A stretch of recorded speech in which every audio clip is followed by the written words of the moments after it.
नमस्ते भारत। आप सभी लोगों के बीच में एक बार फिर से मैं उपस्थित हो गई हूं। तो निवेदन सबसे पहले मेरा वही कि प्लीज आप सब लोग इस वीडियो को लाइक कीजिएगा, अंत तक देखिएगा, शेयर कीजिएगा और साथ के साथ मेरे यानी आपके अपने चैनल ममता पेन्यूली काले उवाच को सब्सक्राइब करते हुए बेल आइकन को प्लीज जरूर हिट कर दीजिएगा, ताकि जब भी मैं लाइव आऊं, कोई रील या वीडियो अपलोड करूं तो उसकी नोटिफिकेशन आप सभी लोगों को तुरंत मिल जाए। पत्रकारिता को लोकतंत्र का चौथा स्तंभ माना जाता है।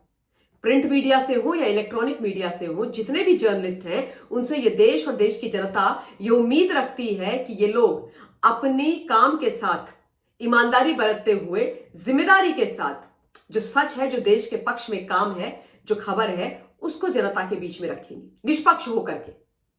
लेकिन ऐसे बहुत से पत्रकार हैं जो अपनी पत्रकारिता का गलत फायदा उठा करके उगाही वसूली कर रहे हैं, भ्रष्टाचार समाज के अंदर कर रहे हैं, लोगों को डरा रहे हैं, धमका रहे हैं, एक्सटॉर्शनिस्ट बने हुए हैं।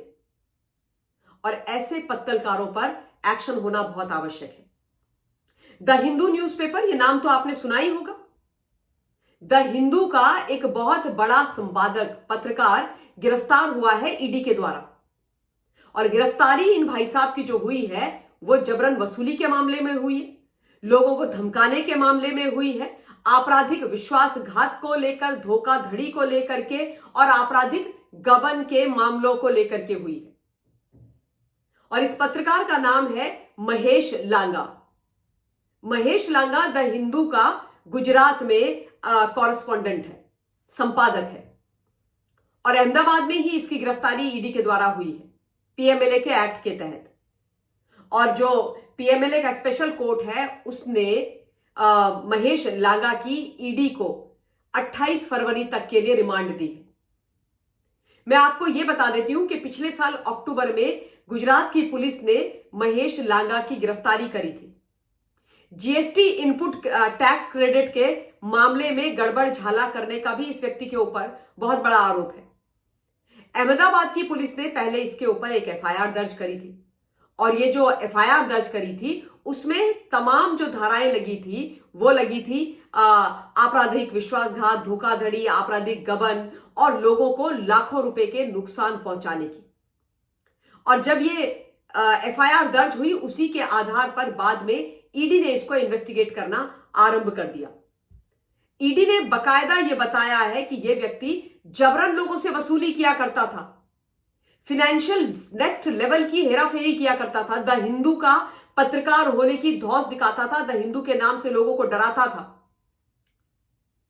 और उसके अलावा एक और एफआईआर इसके ऊपर गुजरात अहमदाबाद की पुलिस ने किया था। प्रॉपर्टी डीलर है एक, उसने 30 जनवरी को अहमदाबाद के सैटेलाइट थाने में एक और एफआईआर इसके ऊपर दर्ज कराई थी, बीएनएस की धारा 3082 के तहत। और उसमें उन्होंने लिखा था, मिस्टर प्रॉपर्टी डीलर ने, कि भाई इसने मुझसे 40 लाख रुपए डिमांड किए थे, 40 लाख रुपीस डिमांड किए थे। और 40 लाख रुपए किस नाम पर डिमांड किए थे? हिंदू के नाम पर, द हिंदू न्यूज़पेपर के नाम पर। महेश लांगा ने इस प्रॉपर्टी डीलर को बोला कि तुम मुझे 40 लाख रुपए दो, मैं तुम्हारा नाम अपने पेपर में छापूंगा।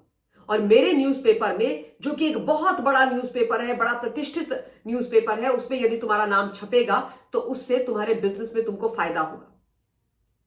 तो इन्होंने इनिशियली 20 लाख रुपए दिए, नाम छपा, फिर 20 लाख रुपए और दिए। और उसके बाद ऑब्वियसली उनको वो बेनिफिट नहीं हुआ होगा जो प्रॉमिस किया था महेश लांगा ने। तो उन्होंने जाकर के सैटेलाइट थाने में इसके खिलाफ जबरन वसूली की, धोखाधड़ी की एफआईआर बीएनएस की धारा के तहत कर दिया। और अब उस मामले में भी इन भाई साहब को इन्वेस्टिगेट किया जा रहा है। तो मल्टीपल मामले हैं, ऐसा नहीं है कि बस एक मामला है, कई मामले चल रहे हैं। जीएसटी इनपुट टैक्स क्रेडिट के अंदर भी इन्होंने घोटाला किया है। नेक्स्ट लेवल के घोटालेबाज पत्रकार हैं ये महेश लांगा, और बड़े लंबे समय से द हिंदू में काम कर रहे हैं, द हिंदू के लिए लिखते हैं। इसीलिए मैं लगातार बोलती रही हूं कि भाई बड़े ऐसे है ना, ये इकोसिस्टम का हिस्सा जो बने हुए पत्रकार, जिनकी जुबान अगर वो इलेक्ट्रॉनिक मीडिया में है और कलम यदि वो प्रिंट मीडिया में है, केवल और केवल जहर उगलती है। जब मां भारती के बारे में उनको बात करनी होती है। सिर्फ और सिर्फ इस देश को बदनाम करते हैं, सिर्फ और सिर्फ इस देश के बारे में झूठ बोलते हैं। बड़ी लंबी फहरिस्त है ऐसे पत्रकारों की जो केवल और केवल फेक एजेंडा और नैरेटिव अपने पत्रकारिता के आधार पर फैलाते हैं। और शर्म आनी चाहिए ऐसे पत्रकारों को। पत्रकार बने थे सच्चाई को उजागर करने के लिए, सत्य और तथ्य जनता के सामने रखने के लिए, और उस पत्रकारिता को बेच करके, अपनी ईमानदारी को बेच करके, भ्रष्टाचार में लिप्त होकर के, उगाही वसूली करके, पत्रकारिता को अपना धंधा बना करके महेश लांगा जैसे पत्रकार पूरे पत्रकारिता जगत को कलंकित कर रहे हैं। मैं आपको यह भी अवश्य बताना चाहूंगी कि बहुत सारे ऐसे पत्रकार हैं जो बहुत ईमानदार हैं, बड़ी मेहनत और ईमानदारी के साथ अपना काम करते हैं, और बहुत सारों को मैं जानती हूं। तो ऐसा नहीं है कि हर कोई महेश लांगा जैसे बेईमान, चोर, उचक्का, भ्रष्टाचार है। बहुत ईमानदार, बहुत कमिटेड, बहुत अच्छे लोग हैं जो वास्तव में लोकतंत्र का चौथा स्तंभ कहलाने के लायक है, क्योंकि वो पत्रकार है, क्योंकि पत्रकारिता जगत में वो काम कर रहे हैं। लेकिन जो ऐसे पत्रकार होते हैं ना, जो ईमानदारी और मेहनत से काम करते हैं, उनके पीछे भी ये पूरे जो इकोसिस्टम टूल किट गैंग वाले लोग हैं वो पड़ जाते हैं। तो महेश लांगा के ऊपर ईडी का ये एक बहुत ही स्ट्रिक्ट और कड़ा एक्शन हुआ है, और मुझे तो ऐसा दिखाई दे रहा है कि महेश लांगा को अभी बेल नहीं मिलने वाली है। जो गुजरात पुलिस ने, अहमदाबाद पुलिस ने महेश लांगा के ऊपर केसेस किए थे, उसमें एक केस में इसको 11 फरवरी को जमानत मिल गई थी, और ईडी का इन्वेस्टिगेशन इस बीच चल रहा था। जैसे ही इसके खिलाफ पूरे सबूत मिले तो ईडी ने इसकी गिरफ्तारी कर। और मैं आपको बता दूं कि जब पिछले साल अक्टूबर में इसकी गिरफ्तारी हुई थी तो बहुत पॉलिटिकल वेंडेटा ये रोया था, बहुत पॉलिटिकल वेंडेटा रोया था।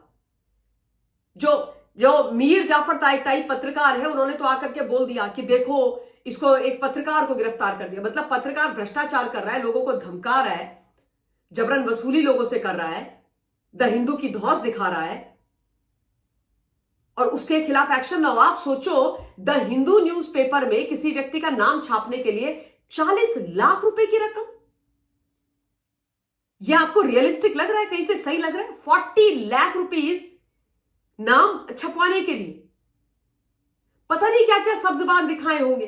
बोला होगा कि तुम 40 लाख रुपए दो, तुम्हारा नाम मैं छपवाऊंगा, उसके बाद तुम्हारे को तो 40 करोड़ रुपए का बेनिफिट होगा। भाई ने भी छपवा दिया, जोश में आ गए, वो भी चने के झाड़ में चढ़ गए मिस्टर प्रॉपर्टी डीलर।